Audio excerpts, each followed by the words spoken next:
અને ગામના પ્રતિનિધિ નક્કી કરવા માટે આ ગ્રામ પંચાયતની ચૂંટણી ચાલી રહી છે, પરંતુ એમાં પણ પૈસા વહેંચવાના આરોપ સામે આવી રહ્યા છે. અંકલેશ્વરમાં મતદાન દરમિયાન પૈસા વહેંચવાનો આરોપ લાગ્યો. સજોદ ગ્રામ પંચાયતમાં પૈસા વહેંચવાનો એક વિડીયો વાયરલ પણ થયો છે, જેમાં સહકાર પેનલે વિકાસ પેનલ પર આરોપ લગાવ્યો છે. આ મામલે પોલીસ અને ચૂંટણી અધિકારીએ તપાસ હાથ ધરી છે. તો કેટલીક જગ્યાએથી આવી નાની મોટી બબાલ પણ સામે આવી રહી છે.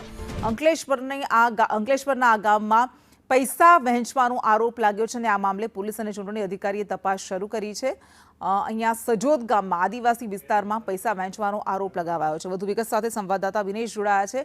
વિનેશ, આખી બબાલનું કારણ શું હતું? જી ચોક્કસથી કૃષ્ણા, ભરૂચ જિલ્લામાં પણ ગ્રામ પંચાયતોમાં પ્રતિનિધિ ચૂંટવાનો હાલ જે મતદાન છે ચાલી રહ્યું છે, પરંતુ અંકલેશ્વરના સજોદ ગામ ખાતે જે છે સહકાર પેનલના આગેવાનો દ્વારા વિકાસ પેનલ દ્વારા પૈસા વહેંચતા હોવાનો વિડીયો વાયરલ કરી અને એમના પર આક્ષેપ મુકાયા છે. અને પોલીસ અને ચૂંટણી અધિકારી છે એમણે ચોક્કસ આ વિડીયોને લઈને તપાસ હાથ ધરી. બિલકુલ, આભાર.